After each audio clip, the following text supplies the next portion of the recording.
Primeiro livro de Samuel, capítulo 19, verso 18. Eu vou ler na NVT. O texto diz assim: assim, Davi escapou e foi a Ramá para encontrar-se com Samuel, e contou-lhe tudo o que Saul havia feito.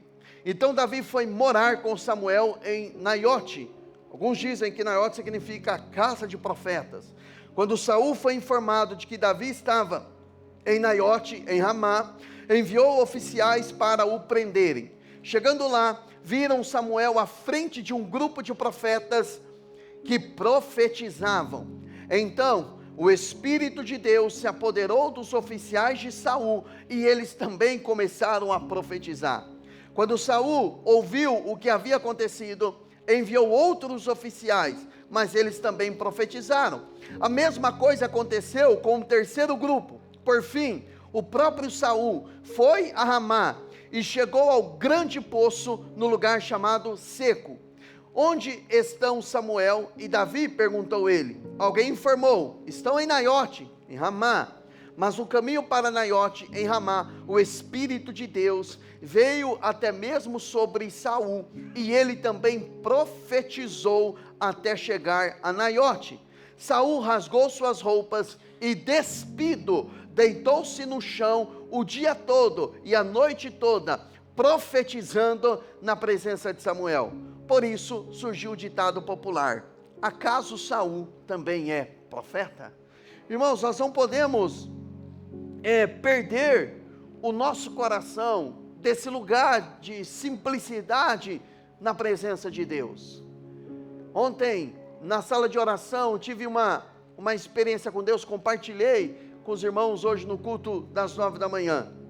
Eu estava, depois de orar por um tempo, eu estava orando dizendo: Senhor, gera quebrantamento no meu coração, vê se o meu coração está petrificado com o passar do tempo, com o passar dos anos, caminhando contigo, andando na sua presença, estando nesse ambiente de igreja por um grande período.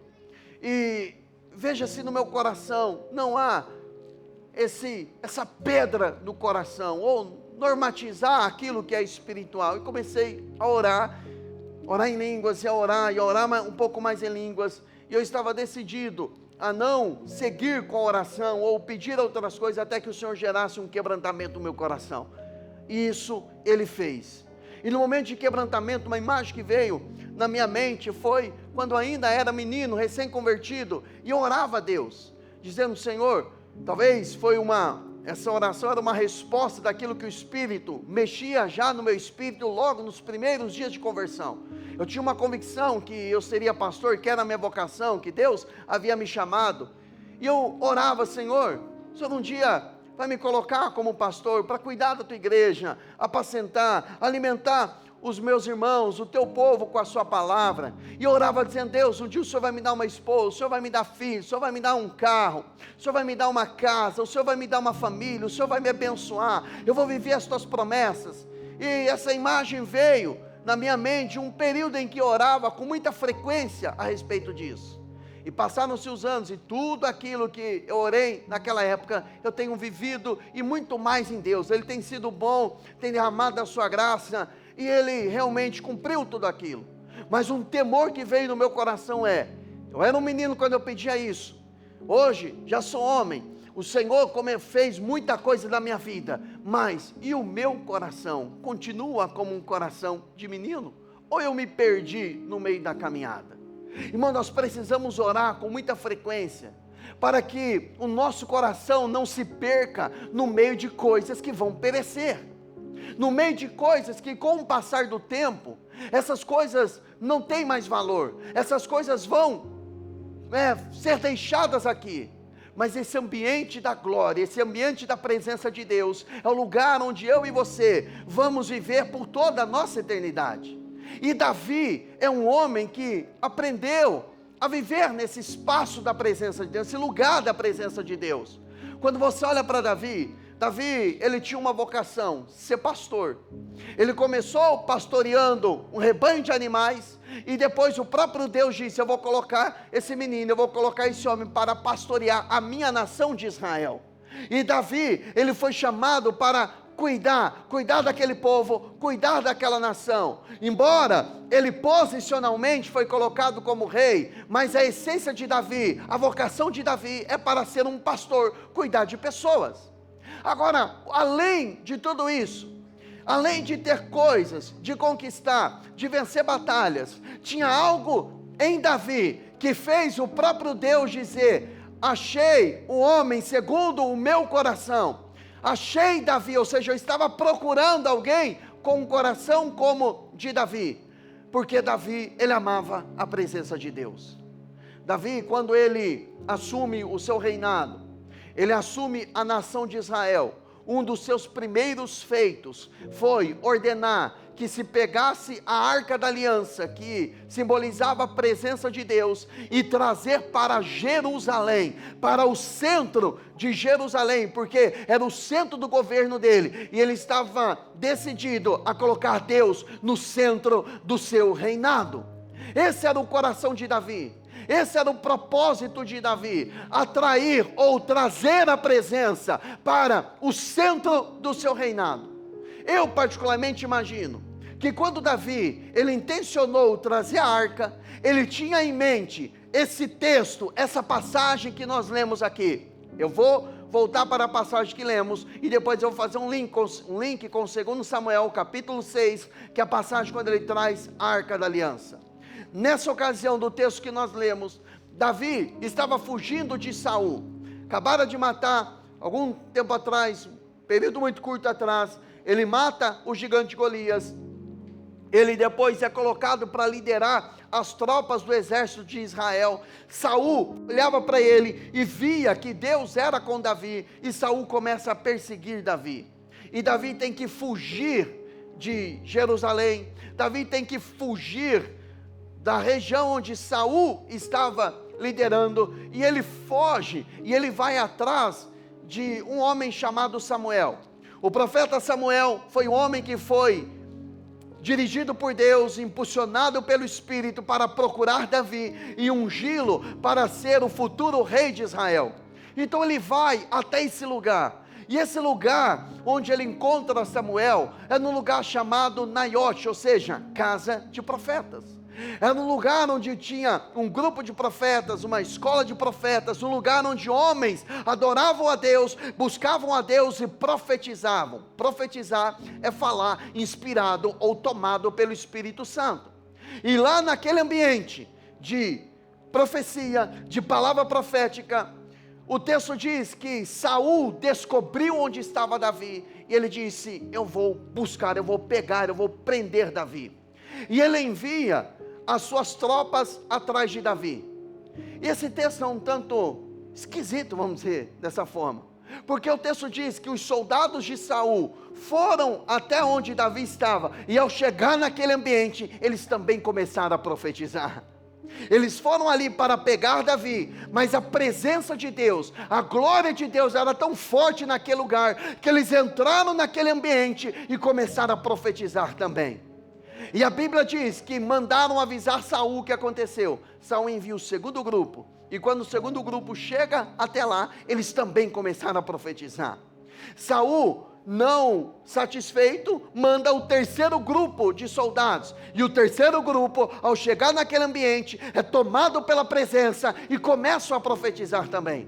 Saul não se deu por satisfeito, e ele, ao invés de enviar um quarto grupo, ele mesmo vai em busca de Davi. E quando ele está ainda no caminho, no meio do caminho, o Espírito de Deus veio também sobre Saul, e Saul começou a profetizar, a falar inspirado pelo Espírito, e eu particularmente entendo que ele foi usado também para liberar palavras de profecia acerca do que aconteceria em Israel.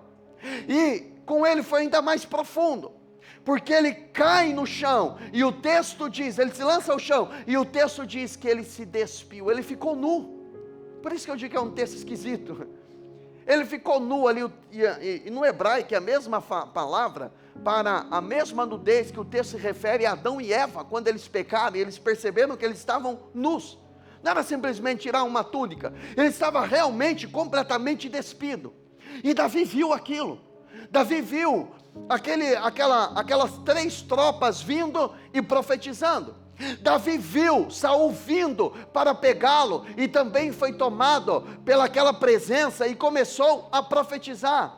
Davi entendeu que quando alguém está no centro da vontade de Deus, até os seus inimigos começam a entender que Deus tem coisas boas para ele. Quando você carrega a presença de Deus, até as palavras de maldições são transformadas em bênçãos na sua vida. A Bíblia fala, lá no livro de Números, que um homem foi pago para amaldiçoar a nação de Israel. E aquele homem, quando ele foi liberar palavras de maldição, aquela começou a sair palavras de bênçãos e abençoar a nação de Israel. Porque é assim que Deus faz com quem carrega a sua presença, com quem se preocupa com a presença de Deus, com quem se preocupa em carregar a presença do Espírito Santo. Então Davi, ele vê isso, ele observa isso, e por isso que você vai ver no livro de Salmos, quando Davi ele está em apuros, o desejo do coração dele é atrair a presença de Deus. Quer ver o que ele diz no Salmo 27? Salmo 27, versículo 1, diz assim: o Senhor é a minha luz e a minha salvação, de quem terei temor? O Senhor é meu forte refúgio, de quem terei medo? Quando homens maus avançarem contra mim para destruir-me, eles, meus inimigos e meus adversários, é que tropeçarão e cairão. Ainda que um exército se acampe contra mim, meu coração não temerá. Ainda que declare guerra contra mim, mesmo assim estarei confiante. Uma coisa pedi ao Senhor, e é o que procuro, que eu possa viver na casa do Senhor todos os dias da minha vida, para contemplar a bondade do Senhor e buscar a sua orientação no seu templo. Pois no dia da adversidade, Ele me guardará protegido em sua habitação, no seu tabernáculo me esconderá, e me porá em segurança sobre o rochedo. Então triunfarei sobre os meus inimigos que me cercam. Em seu tabernáculo oferecerei sacrifícios com aclamações, cantarei e louvarei a quem? Ao Senhor. Então você observa que Davi está em apuros, no Salmo 27, mas ele manifesta uma confiança em Deus, e essa confiança ela é refletida num desejo dele. Ele ora dizendo: uma coisa eu peço, eu busco, e eu procuro, e é uma coisa que eu tenho uma intenção no meu coração, é que eu possa morar na casa do Senhor, nesse lugar da presença de Deus, para contemplar a sua beleza e aprender no seu templo. Ou seja, Davi está manifestando um claro desejo de ter e de adorar na presença de Deus. Irmãos, a pessoa, quando ela tem esse encontro verdadeiro com Ele, esse encontro verdadeiro com a presença, ela percebe que a presença é melhor do que o pecado, que a presença é melhor do que as coisas do mundo, que a beleza de Deus, quando a pessoa é cativada pela presença de Deus, ela rompe com o pecado, ela rompe com as trevas, porque ela aprendeu que a presença de Deus é melhor do que tudo na vida dela. Então Davi, ele era um homem apaixonado pela presença de Deus, e ele viu como é importante ter a presença, porque se os inimigos se levantam para pegar, para tocar alguém que carrega a presença, eles vão tropeçar e vão cair. Então se você for uma pessoa que é fascinada pela presença, que tem amor pela presença, que tem amor pelo Senhor, ainda que os inimigos se levantam contra você, eles vão tropeçar e vão cair. Porque é a presença de Deus que faz com que as pessoas, que faz com que os inimigos se submetam a você. Então se tem algo que você tem que desejar, se tem algo que você tem que priorizar na sua vida, isso é a presença de Deus. E Davi, vendo isso, quando ele assume o reinado em Israel, ele, com a sua inteligência, com o seu amor pela presença, ele diz: eu preciso trazer a arca do Senhor para o centro do meu reinado. Quando você entende que aquilo que você tem como habilidade veio das mãos de Deus, você também precisa entender e compreender com profundidade que você precisa colocar o Senhor no centro da sua vida. Se você é um empresário, coloque o Senhor como centro da sua empresa. Se você é casado, traga o Senhor para o seu casamento. Se você é solteiro, traga o Senhor através de um namoro santo para a presença do seu relacionamento, porque presença de fornicação no namoro vai ser traição no casamento depois, porque o mesmo Espírito que faz uma pessoa ir para a cama com alguém antes do casamento, é o mesmo que vai fazer o marido olhar para uma outra mulher depois, ou a mulher olhar para um outro homem após o casamento, é o mesmo tipo de espírito. Então não normalize aquilo que a Bíblia chama de pecado. Pecado continua pecado. Pecado continua separando o homem de Deus. Pecado continua afastando a presença. Porque o que você mais tem de valioso na sua vida é a presença de Deus. E a presença de Deus, ela era desejada por Davi. E Davi, ele manda trazer a arca. Só que quando Davi está trazendo a arca, eu estou dando uma volta, e essa mensagem vai chegar até você, até nós, nos dias de hoje. Quando Davi manda trazer a arca, ele não observa alguns mandamentos de Deus. E por conta disso, o homem chamado Uzá, ele toca na arca e Deus o mata. Porque a arca foi colocada nos lombos de bois, e a arca deveria ser colocada nos ombros dos sacerdotes. Por conta disso, Davi fica decepcionado com Deus. Davi fica chateado com Deus. Puxa vida, eu estou tentando trazer a tua presença, e o Senhor mata um homem, porque ele foi bem intencionado, tentou segurar a tua arca. E a Bíblia diz que Davi manda aquela arca para um outro lugar, e aquela arca ela vai para um homem, na casa de um homem chamado Obed-Edom. Só que o mais interessante é que Obed-Edom era um homem filisteu, não era um hebreu, não era um judeu, não era um israelita, ele era um gentio. Gentio com O na Bíblia significa alguém que não era judeu, e é aí que eu e você entramos na história. Ele manda essa arca para a casa de Obed-Edom. Durante 3 meses, a casa de Obed-Edom, ela é abençoada. A casa de Obed-Edom, ela começa a ter a bênção de Deus, porque a presença de Deus estava ali. Meu irmão, quando você tem a presença, você tem a bênção em todas as áreas da sua vida. Quando você tem a presença dEle, você ama a presença dEle, as demais coisas, elas vão acontecendo na sua vida. E Davi começa a observar, mas profeticamente, sabe o que estava acontecendo ali? E Davi, talvez, ele não teve essa visão ampla. Deus já estava sinalizando, olha, a minha presença não vai ficar apenas com o povo judeu, não vai ficar apenas com os hebreus, a minha presença também, ela vai alcançar as outras nações, a minha presença também, ela vai alcançar outros povos. E aí que entra a igreja, porque a igreja de Cristo, quando eu falo igreja, não é uma placa, uma denominação, é o corpo que somos nós. A igreja de Cristo, a igreja universal, a igreja, né, a única igreja de Cristo, somos nós, né, cada um de nós fazemos parte do corpo de Cristo, somos membros do corpo de Cristo. Então a igreja, ela era a carta secreta de Deus, a igreja era o propósito maior de Deus, juntar todas as línguas, povos, nações, para adorar a Ele. E Davi, quando ele olha para a casa de Obed-Edom e vê a casa abençoada, ele diz, não, eu quero trazer essa arca para a minha nação. E ele leva a arca da aliança para o centro de Jerusalém. E Obed-Edom também é levado, ele se converte, ele é levado também para fazer parte do grupo que iria cuidar daquela arca. E Davi manda colocar aquela arca em uma tenda muito simples. Era uma tenda muito simples, com linho estendido, a arca no meio, e qualquer pessoa, a partir daquele momento, poderia olhar para a arca, e Davi instituiu algo, e eu creio que ele viu isso de forma profética. Ele instituiu a música para dentro do culto e da adoração ao Senhor. Então ele entendeu que a música, ela pode levar alguém a adorar a Deus, que Deus era digno de toda adoração, digno de todo louvor, porque nós nos tornamos semelhantes àquele que nós adoramos. Se você adora a Deus, você começa a ser transformado pela presença dEle.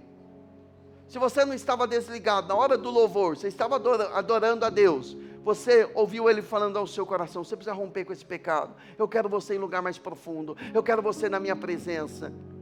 Você começou a sentir um desejo do coração, preciso mais de Deus, eu quero a presença dEle, eu quero estar com Ele, eu quero estar na presença dEle, eu quero gastar tempo com Ele, eu quero gastar tempo nessa presença. Não é assim que acontece quando estamos adorando? Queremos mais dEle, ansiamos mais por Ele, e quando estamos envolvidos com aquela presença de Deus, às vezes quando entra um irmão, que no caso hoje foi o Gerson, para finalizar o louvor a gente fica até bravo, né? Não é assim? Você fala, puxa vida, agora que estava gostoso o negócio, o que o Gerson vai entrar, né? Aí ele fala, porque o senhor mandou, pastor.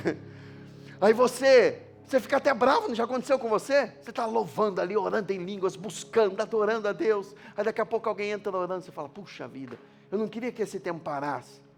Eu não queria que esse tempo chegasse ao fim.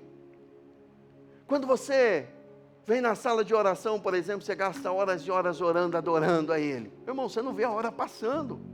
Você não vê a hora passar, você está ali adorando, exaltando a presença dEle, adorando e amando a Ele, dizendo, Senhor, eu te amo, eu amo a Tua presença, eu sou cheio de pecados na minha vida, eu tenho muita coisa que eu preciso mudar, mas eu amo a Tua presença. E você gasta tempo contemplando Ele, você gasta tempo orando, você gasta tempo na presença dEle, e aí Ele vai transformando você, porque a Bíblia diz que somos transformados de glória em glória.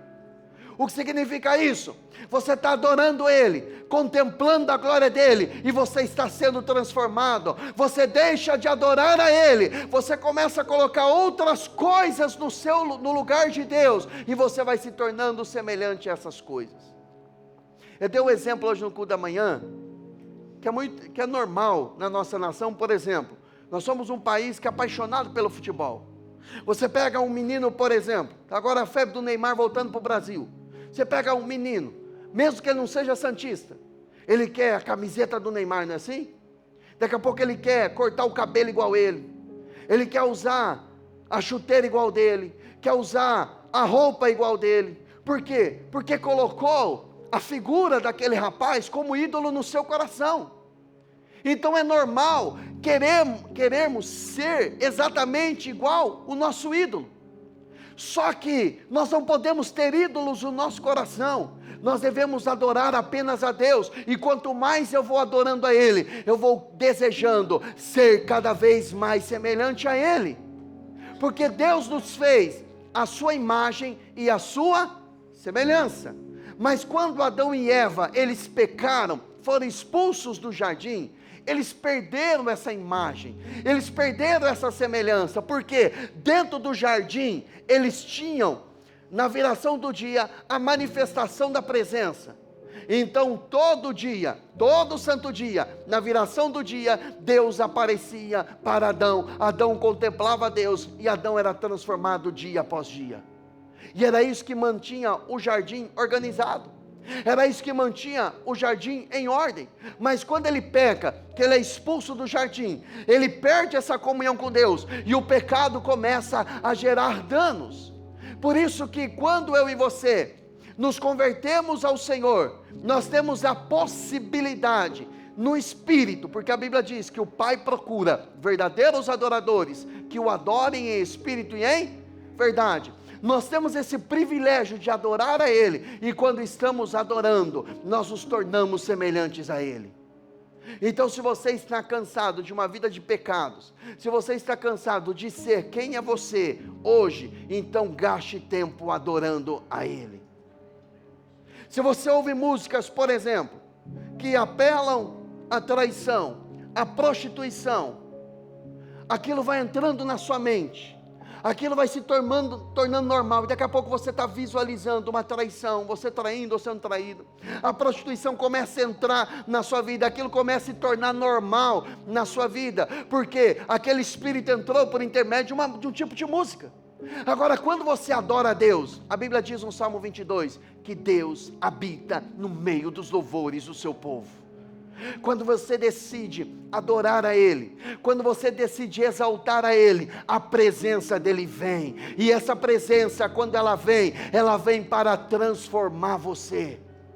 Em Atos 19, quando Deus desceu no Monte Sinai, Ele desceu e Ele intencionou formar ali um povo, que era um povo, um reino de sacerdotes.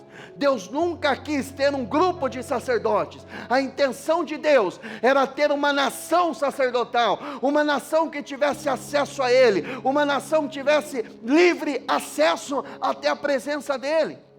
Então Davi, profeticamente, quando ele coloca a arca debaixo de um linho, tudo aberto, todo mundo poderia passar e enxergar a arca, porque ele tira a arca do Santo dos Santos e coloca a arca visivelmente para todos. Ele estava profeticamente dizendo: o caminho para a presença de Deus está aberta para todos que desejam adorá-lo.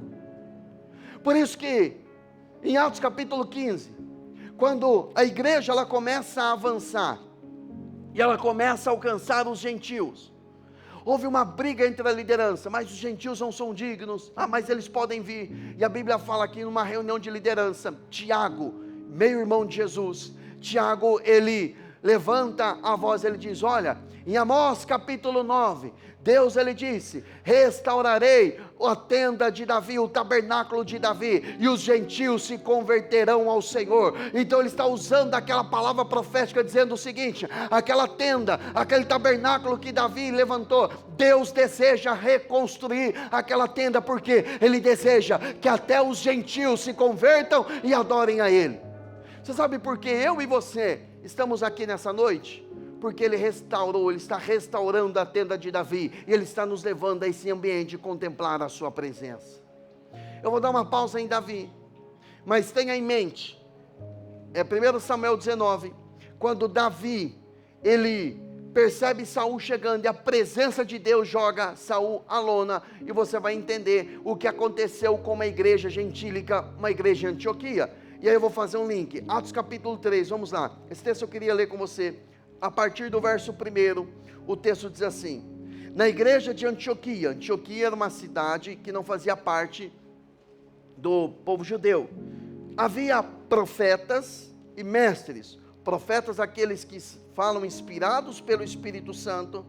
Quem veio no culto de quarta-feira que eu falei sobre os dons do Espírito Santo, geralmente uma pessoa com ministério de profeta, com uma armadura de profeta, vamos dizer assim, eu disse que ele tem a manifestação de pelo menos 3 dons. Palavra do conhecimento, que é uma informação privilegiada do Espírito acerca de algo que aconteceu no passado ou está acontecendo no presente com alguém. Palavra da sabedoria é uma informação especial recebida no espírito de alguém para transmitir uma palavra para alguém daquilo que vai acontecer lá na frente. E discernimento de espírito não é apenas para discernir se algo é de Deus ou não, mas é para discernir a natureza de algo, se uma palavra profética vem de Deus, vem da carne, ou vem de um espírito maligno, mas também é dada àquela pessoa que tem um discernimento de espírito, seja pelo testemunho interior, que é a forma mais comum, entre aspas, de Deus falar, ou seja por uma visão aberta, quando Deus abre o mundo espiritual e a pessoa pode ter acesso com os seus olhos abertos à dimensão espiritual e enxergar seres celestiais, tanto das trevas quanto da luz, ou seja, discernimento de espírito. Então, naquela igreja, estava reunido ali mestres, que eram aqueles que ensinavam a palavra, e profetas, aqueles que tinham manifestação dos dons mais intensos do Espírito. Barnabé, Simeão chamado Níger, Lúcio de Cirene, Manaém, que fora criado com Herodes o tetrarca, e Saulo, gente de várias etnias. Enquanto adoravam o Senhor e jejuavam, disse o Espírito Santo: separem-me Barnabé e Saulo para a obra que os tenho chamado. Assim, depois de jejuar e orar, impuseram-lhe as mãos e os enviaram. Agora olha o 4, a partir do 4, enviados pelo Espírito Santo, desceram a Seleucia e dali navegaram para Chipre. Chegando em Salamina, proclamaram a palavra de Deus nas sinagogas judaicas. João estava com eles como auxiliar. Viajaram por toda a ilha, até que chegaram a Pafos. Ali encontraram um judeu chamado Bar-Jesus, que praticava magia e era falso profeta. Ele era assessor do procônsul Sérgio Paulo. O procônsul, sendo homem culto, mandou chamar Barnabé e Saulo, porque queria ouvir a palavra de Deus. Mas Elimas, o mágico, esse é o significado do seu nome, opôs-se a eles e tentava desviar da fé o procônsul. Então Saulo, também chamado Paulo, cheio do Espírito Santo, olhou firmemente para Elimas e disse: filho do diabo, inimigo de tudo que é justo, você está cheio de toda espécie de engano e maldade. Quando é que vai parar de perverter os retos caminhos do Senhor? Saiba agora que a mão do Senhor está contra você, e você ficará cego, incapaz de ver a luz do sol durante algum tempo. Imediatamente vieram também sobre ele névoa e escuridão, e ele, tateando, procurava quem o guiasse pela mão. O procônsul, vendo o que havia acontecido, creu profundamente, impressionado com o ensino do Senhor. Irmãos, preste muita atenção, esse texto é muito profundo, e ele tem tudo a ver com 1 Samuel 19. Nesse caso aqui, a igreja havia chegado até a cidade de Antioquia. A cidade de Antioquia recebeu a mensagem porque Jerusalém sofreu uma perseguição, e a igreja começou a se espalhar. Os irmãos que eram perseguidos foram para as regiões e começaram a pregar o evangelho, e em Antioquia estabeleceu-se uma igreja. A igreja de Jerusalém, sabendo disso, envia para lá Barnabé. Barnabé vê a graça do Senhor sobre aquele povo, porque aquele povo estava se convertendo da mão do Senhor. O que significa alguém ter a mão de Deus sobre ele? Não é ter uma vida abençoada, mas a pessoa que tem a mão de Deus sobre ele é uma pessoa que se converte. Porque não existe benefício maior na vida de um cristão do que ele ter a conversão em Cristo Jesus. Você não está aqui porque você escolheu, você está aqui porque ele escolheu você. Você não está aqui porque você amou ele primeiro, você está aqui porque ele te amou primeiro. Nós estamos aqui em resposta àquilo que ele fez. Então estar aqui hoje, nessa noite, nesse momento, ouvindo a palavra, adorando a ele, é um privilégio que nem todos têm. Então a mão de Deus estava sobre eles, e eles estavam se convertendo ao Senhor. E quando Barnabé chega lá, Barnabé dá uma mensagem para eles, diz assim: olha, está lá em Atos capítulo 11, vocês precisam permanecer na graça de Deus, permanecer fiel ao Senhor. Se ele deu uma palavra para eles permanecerem, é porque lutas viriam, aconteceram dificuldades para tirá-los da presença. Você já percebeu quantas lutas sobrevêm contra você, para você abandonar esse ambiente, para você abandonar a presença de Deus? Quantas coisas acontecem para você não vir no culto? Quantas coisas boas acontecem para distrair você da excelência da presença de Deus? Quantas coisas tentam chamar a sua atenção, quantas coisas tentam roubar você da presença de Deus? Você percebeu quão difícil muitas vezes é vir para um culto? Quão difícil é às vezes você vir para um ambiente como esse? Quão difícil é você separar um tempo para ler a palavra, para adorar a Deus, para buscar a Deus? Porque há uma investida do inferno para que você abandone a presença. Então a palavra de Barnabé para a igreja de Antioquia, e a palavra de Deus para nós nessa noite é: permaneça na graça de Deus, permaneça na presença de Deus. Quantos estão entendendo, amém? Agora, quando esse avivamento chega em Antioquia, os líderes da igreja, eles estão adorando a Deus. Aqui é o cumprimento profético, ou uma parte do cumprimento profético do que aconteceu na tenda de Davi. A tenda de Davi tinha gentios como Obed-edom adorando. Aqui em Antioquia tinha também gentios adorando, gente que não era hebreu, gente que não era judeu, adorando a Deus. E eles estavam adorando. Essa palavra adorar no grego é a palavra ministrar ao Senhor. Eles não estavam em um culto, que eles estavam fazendo uma campanha de 7 dias para receber um milagre. Eles não estavam numa campanha para receber uma resposta de Deus.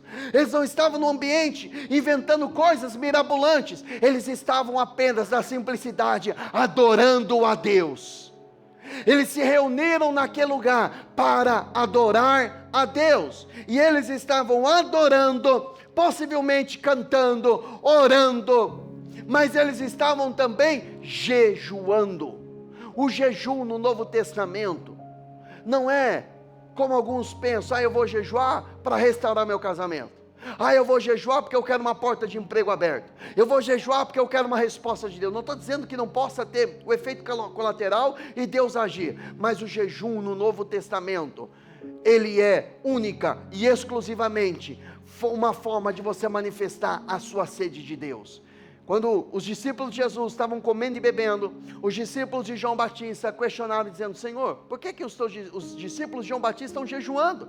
E os seus discípulos estão comendo e bebendo? Ele disse: pode, porventura, os convidados para a festa de casamento estarem tristes quando o noivo está presente? Dias, porém, chegarão em que o noivo será tirado, e nesses dias jejuarão. Quando eu tenho que jejuar? Quando eu percebo que a presença de Deus não está se manifestando na minha vida. Porque o jejum me faz quebrar o fascínio por outras coisas e focar o meu coração no Senhor. Você que está com um problema emocional, faça um teste, faz um jejum de 3 dias, só na água, para ver como Deus restaura a sua alma. 3 dias, eu estou dizendo 3 dias, para você ver como o Senhor coloca as suas emoções no seu lugar. Perceba que se a presença de Deus, ela não está tão ativa na sua vida, você não pode se acostumar. Alguns lugares, algumas igrejas, que se a presença de Deus for embora, eles continuam cantando, a pregação continua muito bonita, o ambiente continua muito bonito, o ambiente de religiosidade, porque acostumamos tanto com o ambiente, que se ele for embora, para nós não vai fazer diferença. Isso não pode estar no nosso coração. Por isso que Davi, ele disse: eu não vou fechar as minhas pálpebras, enquanto eu não encontrar um lugar para Ele. Eu vou buscar a Ele, e até que Ele venha. Isso tem que ser claro no seu coração. O desejo de clamar a Deus, de buscar a Deus. E agora eles estão nesse ambiente, orando, jejuando, adorando a Deus. E sabe o que acontece? Disse o Espírito Santo, separem-me Barnabé e Saulo para a obra que eu os tenho chamado. E aí a igreja reúne Saulo, reúne Barnabé, a igreja impõe as mãos sobre eles e enviam eles para a obra missionária. Sabe o que Deus está sinalizando para nós aqui? Deus gostou tanto daquela reunião de oração, de adoração, de jejum, de busca pela presença dEle, que Ele disse: eu quero que isso seja levado para outros lugares. Eu quero que esse ambiente, aquilo que vocês estão experimentando, aquilo que vocês estão fazendo, que vocês levem para outras nações, que vocês levem para outros lugares. Eu não sei se você está compreendendo o que o Espírito Santo está sinalizando a você, mas hoje o que Ele deseja restaurar em nós é uma vida de adoração a Ele, é uma vida de jejum a Ele, é uma vida de quebrantamento, é uma vida de sensibilidade para ouvir o que o Espírito Santo tem a dizer. Nós não podemos substituir a presença de Deus com outras coisas, porque eu e você somos fascinados por coisas que são belas, mas na verdade nós estamos trocando a presença de Deus e preenchendo com outras coisas. Eu não estou falando necessariamente de pecado, estou falando de coisas que são boas. Não tem a presença, mas eu substituo a presença e coloco alguém que vai trazer alegria na minha vida. Eu não tenho adoração, eu consigo adorar a Ele, mas eu coloco uma outra música no lugar, com uma outra linguagem. Eu não tenho a sabedoria de Deus, eu não busco a sabedoria de Deus, mas eu substituo a sabedoria de Deus por um coach, me dando boas palavras. Então nós vamos nos adaptando, nós vamos nos acostumando a ter uma vida longe da presença dEle. Mas aqueles que tiveram encontro verdadeiro com Ele, irmãos, eles não aceitam nada que é sintético, nada que é imitação, nada que é falsificação, porque eles querem a presença. E quando você tem a presença, nada impede o seu avanço. Davi carregava a presença. Quando Saul tentou tocar na vida dele, Saul caiu nu no chão e começou a profetizar. Agora a igreja envia Saulo, envia Barnabé pelo Espírito, o Espírito envia, porque Deus queria uma réplica do que havia acontecido lá no tabernáculo de Davi. Agora a igreja de Antioquia estava adorando, jejuando, buscando a presença dele. Deus queria que isso fosse levado para outras regiões, e um homem, um falso profeta, caiu na besteira de se opor a um homem que estava sendo guiado pelo Espírito Santo. E aquele homem tenta perverter os caminhos do Senhor. E Saulo, cheio do Espírito Santo, diz: ó filho do diabo, o juízo de Deus cai sobre você, ficará cego, porque você está tentando perverter os retos caminhos do Senhor. Lembra o que Jesus disse? Que as portas do inferno não prevalecerão contra a minha igreja. Uma pessoa que tem uma vida de adoração, uma vida de rendição ao Senhor, nada, absolutamente nada, e ninguém barra o avanço e o crescimento da igreja.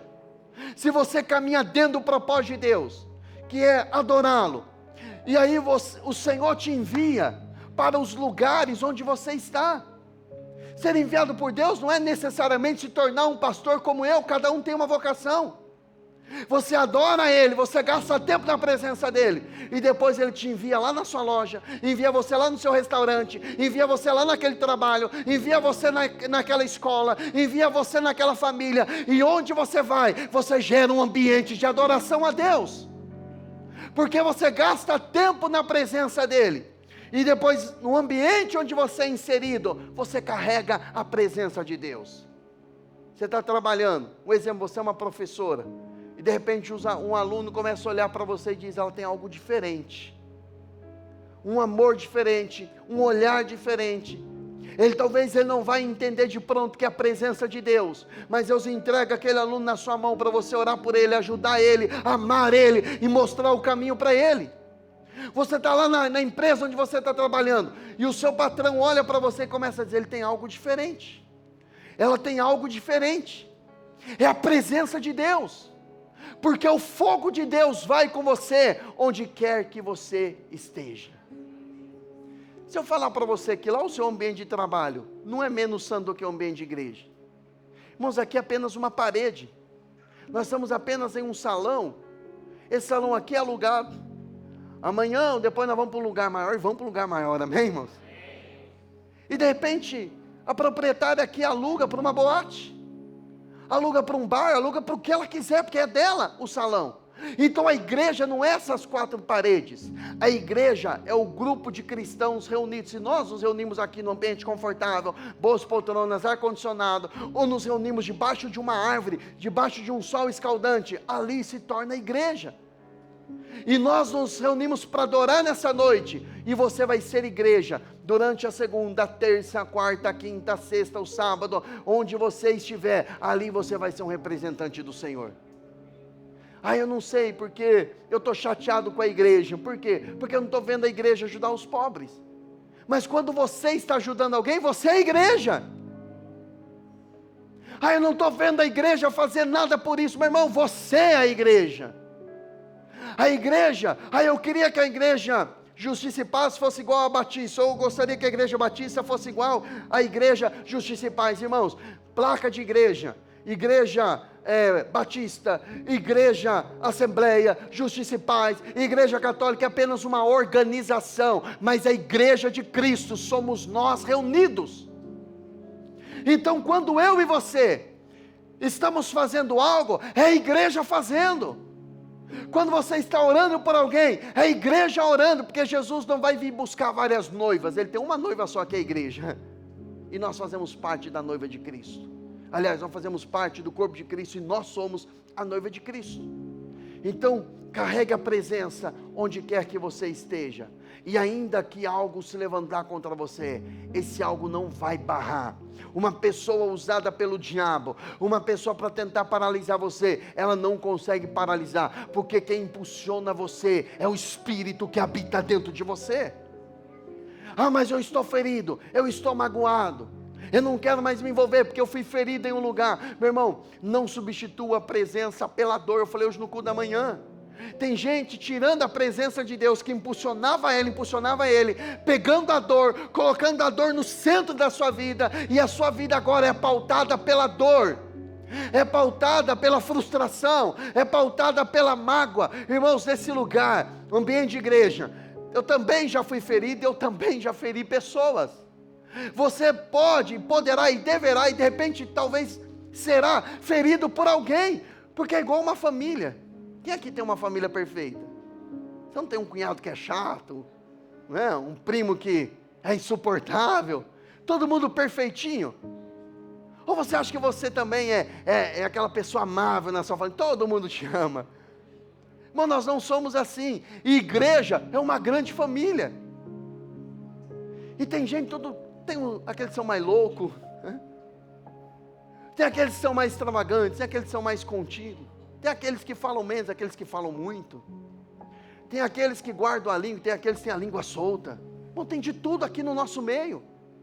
Em qualquer ambiente, onde quer que você vá, você vai encontrar pessoas, mas quando você é movido, não pelo ambiente, mas você transforma o ambiente. Quando você é impulsionado, não pelas suas decepções, mas você é impulsionado pelo Espírito, você entendeu que você veio a esse lugar para adorar a Ele, para clamar a presença dEle, para buscar a presença dEle. Eu não sei se você está compreendendo, mas o que é que o Espírito está nos levando a buscar e adorar a presença dEle. E quando você descobre esse lugar, na presença de Deus, aí Ele vai poder enviar você, para onde quer que você vá, onde é que você esteja, ali você vai carregar o nome do Senhor, ali você vai carregar a presença de Deus. As pessoas vão olhar para você de forma diferente, as pessoas vão se aproximar de você, e o rio de água viva que flui do seu interior vai tocar a vida dessas pessoas.